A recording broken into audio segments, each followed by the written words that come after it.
welcome back to the SKC 5 Fighter Interview Show. I'm your host, Brandon Halley. I'm here today joined by McCord out of Everready Muay Thai in Atlanta, Georgia. Thank you to all of our sponsors, Project Pantheon, Virtue Concrete, Dynamite Kickboxing, and Shipsco. Walt, how are you doing today? Man, I'm doing good, bro. How are you? Good, good. I just watched Walt finish off like 10 rounds on the bag, was it like that? Yeah, 10 rounds on the bag. 15 round shadow, 10 rounds on the bag. Hell yeah, bro. Looking real sharp, looking real cut, obviously. Give him a little nice little flex on the camera. Yeah, dude, man, look at this man's abs popping out from the top here. I got to meet Coach Justin, also the owner of Everready Muay Thai. They did some rounds on the pad work. You'll see it on the video also. Well, how's everything going this camp, bro? Bro, everything's been going smooth, man. I was actually talking with coaches and friends about what's been different between this camp and my last camp. My last camp was pretty much like the same thing I've been doing this camp, but the only thing that was different, like a major difference, was the fact that I've been drilling a lot more and drilling for a specific person or drilling for a specific situation. So we have a saying in our gym, like we always say that after the end of every practice, we say it's fucking science. And the reason why we say that is because it literally is a science. Like, I have everything down to a science when it comes to kickboxing, and I'm getting it more down to a science when it comes to Muay Thai as well, you know what I'm saying? But since I'm a predominantly kickboxer, like, I always study, like, the high-level fighters like Giorgio Petrosian, Bullcow, and people of that nature who've done really well in K1, and I try to emulate and take some of the things that they do and add it to my style while also creating my own style and stuff like that. So that's something that's been really different for me with this camp and the last camp where I won my first professional title back in November. We've just been a lot more drilling, I feel like that's more the key than anything, to be honest. I respected that. So that's actually a lot of insight. So let's go back to the beginning. Okay. So talk to me about how you got into martial arts, and talk to me about the difference between Walt McCord for his first fight and now for his second pro fight. Got you. So when I first got into martial arts, I think I was actually like maybe 7, 8 years old, watching those Bruce Lee movies. Shout out to my opponent, Gabriel Diaz. I know he's a fan of Bruce Lee, but all of us are. You know what I'm saying? And so, like, watching those martial art movies and also growing up on anime and stuff like that, watching Dragon Ball and Naruto. I used to have Dragon Ball on VCR. It's crazy how far along all that has come. Used to be lame in school if you used to watch that type of stuff, and now everybody watches it. So just watching all that pop culture stuff, and then eventually decided I was going to get into it in, like, my 10th grade year of high school. And, man, just kept it going. So my first fight I had here in a division called the NFC, and so that was my first fight. Very good fight. Had a lot of fun as an exhibition, and then I went on to compete for real in the IKF like a little bit later. I'll say those were my first like official fights, and I ended up winning that tournament and stuff like that. And really, I just kept falling in love with it. I was like, man, I like doing this, bro. I like, to be honest, I like hurting people. You know what I'm saying? I like figuring out how to hurt people, not just like, oh, I'm trying to hurt this dude. You know what I'm saying? But like, I'm trying to figure out how to hurt this guy. Like, how to take this dude will away from him, you know what I'm saying, how to break him, you know what I'm saying. So back in the day, it used to be pretty much, I'm going to break this dude by making sure he can't breathe, which I still do that, but I just do that in a more casual, chill kind of way, and that's something that my coach has been preaching a lot in recent times. Like, you don't have to make anybody do anything, you make them do it, you know what I'm saying, you make them feel uncomfortable, you know what I'm saying. So back in the day where like my pressure used to be pretty much surrounded by anybody who knows me or watch my fights, pretty much cardio, just me pushing the pace and breaking your will in terms of not being able to breathe. Now it's like I'm still doing that, but at the same time, I'm patient.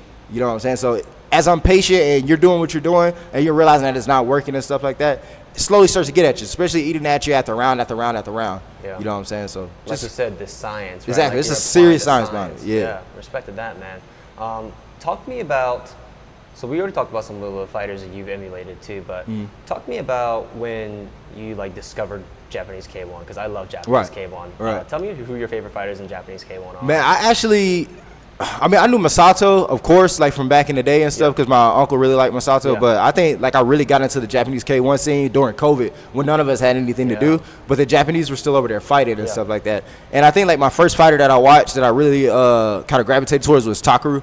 Everybody loves Takeru, bro. Like, man, he's a monster, bro. You know what I'm saying? And so, like, when I watched him, I started getting into other fighters like Yuki Igawa. What's the small guy name? Masashi Kumura. There's a bunch of guys. Masaki Noiri. There's a bunch of dudes. And so, like, I just started watching that and really gravitating towards it. I hope to fight there one day, for sure. Man. Yeah, definitely. Dude, I love Masaki Noiri, man. Yeah, man. Favorite fighter, solid knees, punches. Like, the way he just picks shots, but he can also push that pace too. Right. I love that style. Of course, everybody loves Takeru. You know, that smiling. The smile. He's a dog, man. He's a dog. Man, I love that. He brings that energy into the ring. Yeah, man. It's awesome. Tell me about how it was winning that first ISKA title. I mean, that's a sweet belt over there, man. Yeah. That's massive, too. Talk to me about what that was like. Man, bro, you know what? That's a funny story, man. Like, man, it was actually, my coach couldn't go up there because my big bro, old head named Ismail, he actually got one of y'all belts and fought for y'all a couple times. Man, he actually was supposed to fight. The dude pulled out the day of. Classic stuff that happens with our team a lot. And so Justin couldn't beat her. That was my first fight without Justin in maybe like, I want to say 6 years, like 20-plus fights. So it's been in a long time. But it was me, my brother Bryce, and my little bro Eli. We had all went up there, and, man, it was crazy, bro, from start to finish. Like, just, like, getting up there, going to New York, and dealing with the promotion and dealing with the guy and stuff like that who I was fighting against. I didn't even realize until I was about to walk out that the dude had on, like, a different pair of gloves that he wasn't supposed to be using. You know what I'm saying? Like, a bunch of stuff. You know what I'm saying? That's crazy. Yeah, he had on a different pair of gloves. What was the other thing that Bryce had pointed out? There's just a lot of stuff going on. I'm having a brain fart right now, but, like, man, there's a lot of stuff. Oh, his teammates were judging the fight and commentating the fight. Wow. You know what I'm saying? Yeah. So I don't know who the two judges were that scored it 50-45 in my favor. Yeah. But, like, they clearly were his friends. You know what I'm saying? Yeah. Like, it was just crazy. But even his friends, like, when they were commentating the fight and stuff like that, they were trying to give him, like, you know, a little bit of biased kudos. But, like, they knew what was up, bro. I literally had that dude leg look like mincemeat, bro. Man, you know what I'm saying? He started reaching for low blows and stuff like that.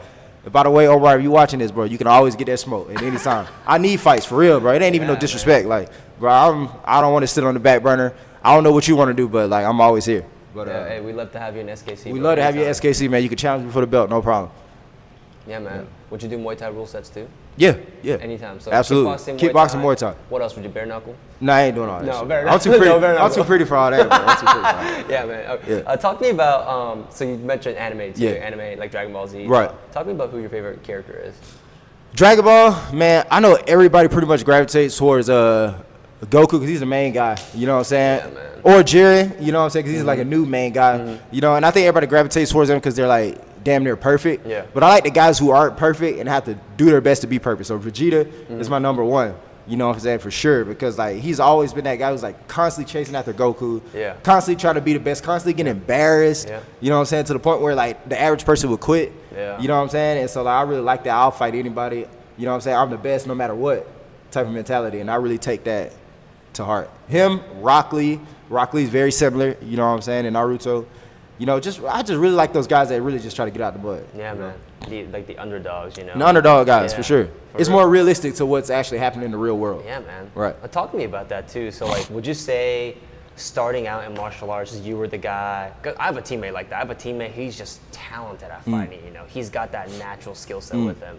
And I'm the guy that's having to work hard, and I got to put the pressure on him, kind of thing. So, talk to me about, you know, were you the gifted guy in the beginning, or were you the guy that had to bust his ass? And talk to me about some of the thought process that was going in when you see all these guys who are just so talented, and maybe perhaps you aren't. Well, I don't know. It was kind of a weird, like, when I first went to a martial arts gym, it wasn't actually a Muay Thai kickboxing gym. It was more like an MMA gym. Okay. I didn't actually, like, start learning, like, real Muay Thai until, like, my uncle came to the gym and Justin came. You know what I'm saying? So, like, I wouldn't necessarily say, like, I was like the kid who had to like chase after everybody, but at the same time, I still kind of held that mentality in a way because I was like, man, I'm from this specific neighborhood, you know what I'm saying? I already had it bad growing up and all this other stuff, and I really just want to show everybody that no matter where you come from, you can make it happen at all costs. It's all on you, you know what I'm saying? You can either put that blame on your circumstances or you can rise above your circumstances. Respected that, man. Okay, let's talk about that too then.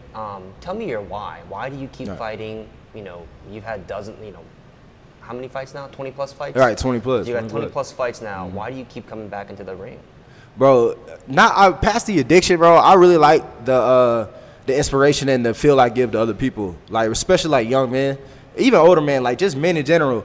Because like, I feel like they all gravitate towards like a leader. We all do, you know what I'm saying? Like we all look towards a guy like Muhammad Ali, you know what I'm saying? Even though I don't feel like I'm near that guy, you know what I'm saying? But like, bro, I strive to be.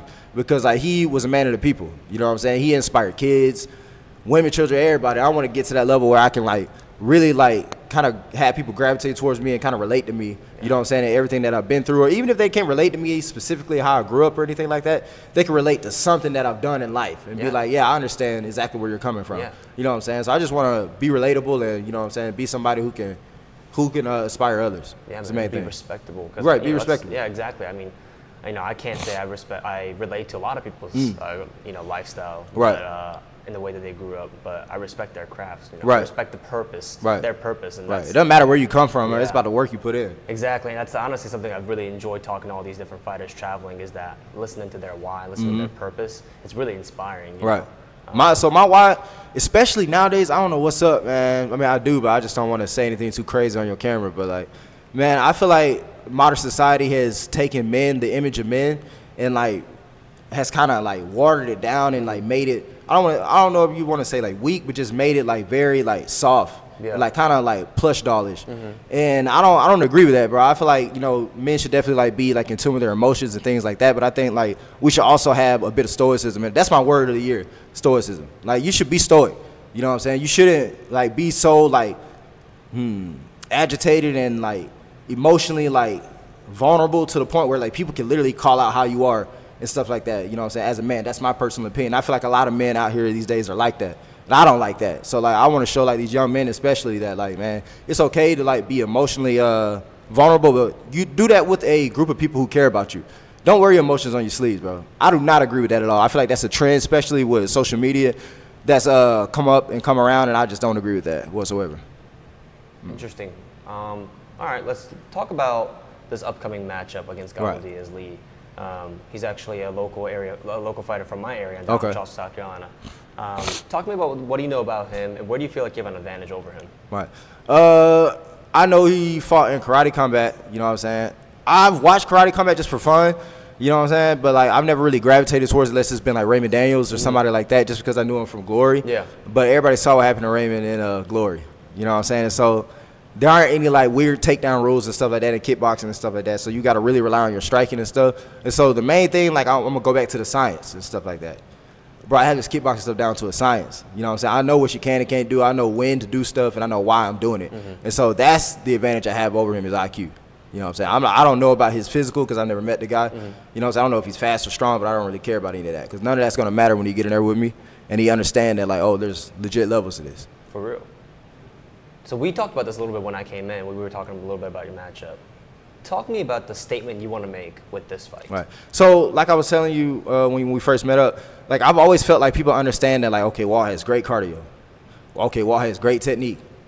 Okay, Walt has good IQ. But I just want to really show these people, like, oh, Walt's on a total different level. You know what I'm saying? Like, I really would, like, even like when I went to Thailand the first time for the WKA, like I feel like a lot of people felt that way, but I didn't get to stamp it because I got silver. You know what I'm saying? Instead of getting gold. You know, so like I want to really show everybody in my program that, like, hey man, this dude different. Like it's not like, oh, he's just like an incredible athlete, or, oh, he works really hard. Like, oh no, he's like legit on a different level. Like I can't even touch him. You know what I'm saying? Like not even on no arrogant shit. Like just letting these niggas know, like, bro, you're not me, bro. Yeah. Like it's a difference. It's a huge difference. Yeah. Talk to me about your goals. What is your ultimate goal in fighting? I think my ultimate goal is to be a big promotional champion, not really because of the status and stuff like that, but once again, it's just that strive for like the #1. You know what I'm saying? Like we see that in anime all the time, bro. Yeah. Like the #1 like title, just like this is the guy. You see that? You know, you watch My Hero? Yeah, My Hero's like that. This is the #1 hero. You know what I'm saying? I just want to let everybody know that like Walt's #1. You know what I'm saying? And like, and that's the cool thing about kickboxing and Muay Thai. Like you're never ever gonna be the #1. You know how many promotions there are out there? There's so many different promotions. Like you could be the one championship world champion, go to another division and get your ass whooped, and now you're nobody again. You know what I'm saying? Or you go from K1 to go to 1, and the same thing can happen to you. We just saw that with Takaru and Super Leg. You know what I'm saying? He was the man in K1 for years. He goes to one championship, gets touched up. You know what I'm saying? So I just want to keep striving for that #1. What you think about that fight though, Takaru and Super Leg? Man, Takaru, once again, samurai. Dog, bro, dog. But once again, like I said, there's a science behind things, man. Like I think a lot of people really thought Takaru was gonna walk through Super Leg because of his punches. But that's one thing, because I told you I've been watching Takaru since 2020. Takaru actually can't box. A lot of people don't understand that. He can throw punches really well. He can't box. So there's a huge difference between a person who can box and throw punches. You can box if you can jab. You know what I'm saying? You can box if you can move and make somebody miss, which Super Leg did all those things. You know what I'm saying? Outstanding boxing skills with Super Leg shown in that fight. Outstanding Muay Thai skills. And once again, going back to my fight, that correlates because it's going to be a clear evidence like, oh, this man can't even get past Walt jab. He can't even get past his low kicks. He can't even get past his boxing. Like, there's a huge difference when somebody lets you know that, like, hey, I'm better than you fundamentally. You know what I'm saying? Yeah, I think it's really interesting watching that fight. And when you said that, that's actually a pretty insightful take into K1 too. So like a lot of K1 guys, you know, they like to sit in that pocket with a super tight high guard. They're hitting a lot of arms, a lot of gloves, you know, but someone like Masaki Nori, I'd say he can box because he's looking to always, he's landing those shots, landing a hard cross. Right, he's setting it up. Yeah, he's setting it up. Exactly. While as a lot of K1 fighters, it's volume. It's a lot of volume, a lot of hitting the glove, a lot of hitting the shoulder. You know, they're tight guard here and they're just hitting all around. But like there's no understanding like hey, I could take a step back and maybe set you up with something. You rarely see that with a lot of those guys, even in the one championship like lower levels. Or even UFC, you know what I'm saying? Like, bro, you rarely see people really step back and be like, all right, let me set this guy up with something versus trying to force something to happen. And the guys who can really step back, like I would say like a really great boxer, Ilia Topuria. He's got that real planet style, but he loves that pullback and the hard two. Exactly. Terrence Crawford when he fought Errol Spence. That literally looked like an amateur versus professional. That there could be no better comparison between. This is what it looks like when you're at a professional level. This is what it looks like when you're at an amateur level. You know what I'm saying? I would go as far as to say that's kind of how it looked with the Takaru Super Leg as well.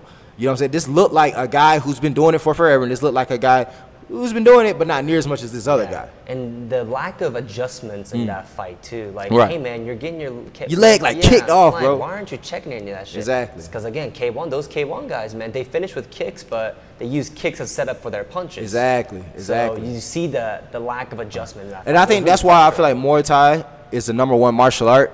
Because you have so many things to worry about, and so you have to adjust so much. That's why those guys, that's why Bullcow was able to go to K1 and whoop on everybody. You know, K1, they used to allow sweeps and clinch a little bit.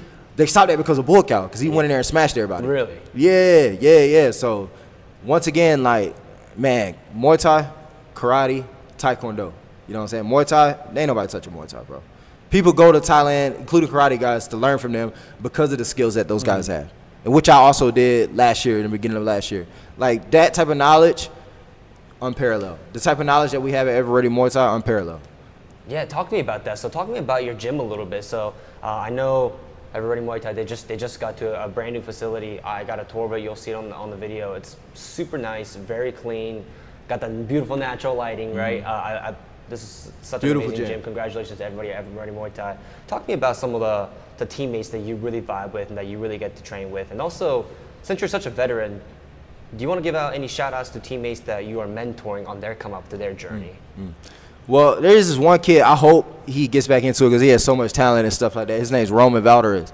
I really hope he gets back because I know there's a guy who wants to fight him in the NFC, so I hope he gets back and challenges him for that. And also, he just has that dog in him. Well, a lot of people have a lot of skill, have a lot of heart and stuff like that, but they just don't got the dog in them. Roman does. So I really hope Roman gets back and gets back active. That's one of the dudes I definitely want to give a big shout out to. One of my longtime training partners, Logan Steele. We've known each other since I was 15 when he got out of the military. I think Logan was in like his early 20s. You know what I'm saying? So I've known him for a very, very long time, pretty much like 10 years. This is my 10th year of martial arts right here. You know what I'm saying? So I'm probably going to do something big for that because this is a huge thing for me. This literally changed my life.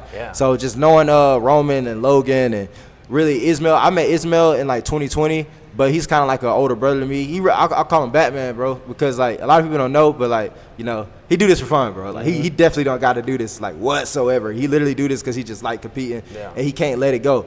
But like he has like great wealth outside of the fight world, and like he's just somebody that I look up to in terms of like this is what a solid like black male figure should look like for our particular community. You know what I'm saying? Yeah, Ismail Muhammad, he just turned pro at the ripe old age of 40 years old, but does not look 40. His body, he doesn't move like he's 40. Not at all. Not at all. Amazing first professional fight in Definitely. NFC. Easy work. I know we tried to get him matched up a few times, man, but we just haven't been able to get him in the ring. So 6'6", moves like he's my size. Kind of hard to get somebody to go against him. Yeah. Like you said, being a professional, the hardest thing to do is finding fights. It is. That's the worst thing about it, man. That's something that I actually don't like about modern day fight culture, bro. It is so heavily indoctrinated in social media, you know what I'm saying, that it's taken away from the realness of fighting. Like now everybody thinks they can do it. You know what I'm saying? Like I remember like when I first started back in 2015, even though that wasn't that long ago, like bro, it was like taboo a little bit to be a fighter. People were like, oh, you fight? Like, does it not hurt? Or this, that, the third? Like now everybody think they can do it, bro. Somebody might watch that on the street and be like, oh, I can do that. Street beefs was a joke back in the day, bro. And now people actually think that shit is serious. Crazy. Street beefs, man. Shout out to Street beefs, man. Yeah, shout out to them, I guess. Yeah, I really respect that you just said that because, you know, of course, Justin Gaethje and Max Holloway's fight. Max Holloway talking about, if I was born a different time, I'd be a gladiator. Right. And you didn't see no gladiator walking around with a scale talking about, oh, what weight class? Right. Not at all, bro. You know, you'll fight anybody if you're a real badass. Right. And what Max used to be a 45, right? He went up to 55 for that. Right. So that's a 10-pound weight jump. Yeah. And now people won't even fight if there's like a pound off, 2 pounds off. You know what I'm saying? Everything has to, bro, I've struggled. Shout out to Raul, man, because I've struggled so much to get a fight with him because everybody has some type of crazy stipulation for why they can't do it. Like wanting some crazy fight purse or something like that. Bro, like people don't even know your name, bro. Like you haven't accomplished anything. What are you trying to, what are you doing? You know what I'm saying? Next thing you know, you wait for the perfect opportunity and, bro, we'll be in our 30s and you still waiting for the perfect opportunity. I like that the sport itself has become more like a sport now, right? But then you lose that, like you said, the manlyhood of like if you're a real fighter, you would fight anybody. Right, anybody, anytime. That too, so you know, there's a give and take. It's a give and take. That's a huge give and take for sure, man. Yeah, man. So let's talk a little bit about UFC 300 that just happened. I mean, what an amazing card. Great card, great card. What was your favorite fight on that card? Oh, bro, man, look, man. I know everybody really loved the Gaethje Holloway, and don't get me wrong. Great guys, but like, man, prayer, bro. I have to go back to him because of the fact that Jamal Hill was so confident that his kickboxing skills were going to play a factor. It's like, bro, are you serious? He's knocked out like 20-plus guys with a left hook, and you really don't think that's a problem? How do you even fight against him, dude? Bro, because he touches you once with his left hand and you're done. So how do you fight him? Not like how Jamal Hill did. Yeah. Had that boy emoting in there. He said, oh, I got this MMA boxing thing all in lockdown. Right. Like, I don't think you understand, bro. There's a whole difference between your striking and actual striking. Yeah, man. He said, hold up, let me cook. Boom! Right. Crazy. Amazing. And, bro, the reason why I love Alex is because it don't even look like he's throwing it for real. He just turns it. I don't know how he's got so much power in that hand, bro. Just beautiful, beautiful, crazy. beautiful. I wish I had that shit, man. And it wasn't even, I think it lasted in the first round, right? I was at work when it was going on. But, yeah, it lasted in the first round. And, like, even though that you can't really technically consider that a fight, it's just how it happened. You know what I'm saying? Like, people don't see, like, the little nuances, like him stepping on his foot, him putting his hand in his face. You know what I'm saying? Like, there's so many different things Alex did to set that that knockout up that a lot of people just don't realize. All they see is the left hook. They don't see what happened to make that left hook. They don't even see what Jamal did wrong. Having his chin sky high in the air. Reach it. The orthodox southpaw matchup. Exactly. Hands on the That's the worst thing I hate about MMA guys, bro. Man, stop all that stand switching if you don't know what you're doing, bro. Not with striking. Wrestling, I understand what you're doing. Right. Striking is, nah, you can't do that, bro. Yeah, man. Because the angle of getting hit between the orthodox and the southpaw guy is totally different. It's completely different. Their distance is different. Everything's different. Where you're vulnerable is different too. Everything is different. Yeah. Bro, because I'll be playing around with the southpaw. I started playing around with the southpaw skills maybe like a year and a half or two ago. And like, bro, I feel like a novice again because I was getting hit so much from southpaw. Because you can't, like, your defense is completely off. It's completely off. Yeah. The time is off. Everything is off. Yeah. For sure. Yeah, my boxing coach, out of the coach Isaac and Tyler. You know, Coach Tyler, he emphasizes being able to do everything left and right. Got you. But, you know, when you're in that southpaw, like we just talked about, I can't even, like, parry correctly because I'm used to parrying the jab with my left hand. So, the cross with my left hand. So I'm always going this. I'm always reaching over. And it's not a hand. Yeah, exactly. So. Exactly. Yeah, you really got to be a student of the game, for sure. All right, man. Before we wrap it up, I want to get to some of the fun questions. So, talk to me about some of your favorite striking drill and favorite drill in the gym for strength and conditioning. My favorite striking drill is probably, man, that's hard, bro. Justin's, he's like a wizard when it comes to drills and putting things together. But I would say our Frankenstein drill, where it's basically like you just have a person walking to you and you pick your shots and things of that nature. They might be throwing a jab at you slowly or whatever. So the Frankenstein drill, then we have a 3-for-3 drill. That's when you stand still, you're in the pocket, a person throws a specific strike, and you either counter back with 1, 2, or 3 strikes, but you try to build it up. That makes more sense because 9 times out of 10, you're not going to be able to land a 3-strike combination off of it. You know what I'm saying? So like I said, IQ. Everything we do, there's a science behind it. And what's the other question you had for me? The strength and conditioning drill in the gym. Oh, strength and conditioning? Bro, I'm very old school, man. Like, bro, I do a lot of backgrounds. I do a lot of shadow boxing. I do a lot of running. I run between 6 to 10 miles, you know what I'm saying, on runs and stuff like that. I come in here, I do about like 8 to 15 backgrounds, always shadow boxing 12 to 15, push-ups, dips, all that stuff, but everything old school. You just keep it simple. You're like, simple. you know, I mean, with the resurgence of sports science, Right. and like, oh, this aerobic conditioning, anaerobic conditioning. Right. You're just like, nah, man, keep that shit simple. Keep it simple, Go bro. fucking I do don't it. understand like how you can try to say like this is gonna work better than what like champions who were here long before you never did, bro. You know what I'm saying? Like I feel like certain things like you can't like emulate, like for example, God-given power, Alex Pereira. Well, you know Alex Pereira doesn't do crazy strength and conditioning, bro. That's just something that he has. Even if he does do strength and conditioning, you can't emulate Alex power because that's a God-given thing. Yeah. Like I have natural speed, I have a natural gas tank and stuff like that. Even though I work on it all the time, I've always known that I've had that stuff. You know what I'm saying? I feel like the only way you could get really powerful or really fast or strong with striking is by practicing striking. You know what I'm saying? No amount of bench press or squats is going to help you do the that. sweet science of Yeah, technique. sweet science, technique. My coach also, Coach Isaac, he's always talking about that, man. Like, get your sweet science first, get that technique down. Right. Then you add strength to that. Right. That's how you build a Right. perfect fighter. Devin Haney's doing that now, Right. too, right? Like, now he's doing a lot of strength and conditioning. Right. But based obviously- off of fighting, though. Yeah, he's a You know what I'm he's a saying? top level boxer, Right. So, all right, talk to me about some of your favorite ways of your favorite meal that you like to go to for your weight cut, and then what do you like to eat after your win? Man, I ain't gonna need a lie to you, bro. I don't cut weight, man. I mean, I don't cut Come weight. on, bro, this guy's I'll cut fucking weight, shredded, man. man. Nah, and I've always taken great pride in taking care of myself like that. You know what I'm saying? Working hard and like just making sure. Like I know a lot of fighters struggle with like they get done with a fight, win, lose, or draw, and then next thing you know they don't gain like 20, 30 pounds. But I'll never do that in my life, bro. They make zero sense, man. Then you come back and wondering why like that weight's not falling off of you. You know what I'm saying? Because that's now your real weight, bro. You keep doing that over and over and over again. That weight sticks to you. You know what I'm saying? So like I'm definitely never ever gonna do that. You know what I'm saying? And that's why like I'm able to eat the way I eat. Like I remember even the last fight that I weighed in, I was eating the day of. You know what I'm saying? So I don't ever have no problem with that. Yeah, you have that edge over your opponent, and now your opponent knows you eat the day of. So Right. like that's the mental warfare, you know. Right. He's out there struggling, cutting Right. weight. I ain't and going you're through over that, here. bro. You're ready to go. You're ready to fight any day of the week. Right. And that's another thing, like with the weight classes and the weight bullying and stuff like that, bro. Just Yeah. fight your weight class, right? Yeah, yeah, exactly. If Right. everyone just fought their weight class, everyone Right. would just fight their natural weight class. Right, exactly. But people, I don't know what's up. I think a lot of that came from wrestling and like just wrestling kind of trickling into martial arts. Yeah. You know what I'm saying? But kickboxing and Muay Thai, because you see a lot of fighters are struggling with that weight clause in one championship with the hydration. Bro, you gotta fight your weight class, man. Stop trying to weight bully. Just fight your weight class. Yeah, man. What do you like to eat to just on a day-to-day basis? Bro, I'm from Atlanta, bro. Love me some wings, man. Love me a good 15 piece, man. Nah. Hot lemon pepper for sure. Yeah, Yeah. I love lemon pepper, man. Yeah, man, for sure. As soon as my friend put me on that shit, Yeah. I love lemon pepper. That's bro. an Atlanta classic, So man, good, for sure. Man. So good. All right, man. Any last shout-outs you want to give out? Man, just, once again, shout out to my coach, shout out to my team, my gym. Guys, it's been great having everybody in and stuff like that. Let's keep working hard. About to take the second title, and we're about to keep moving along.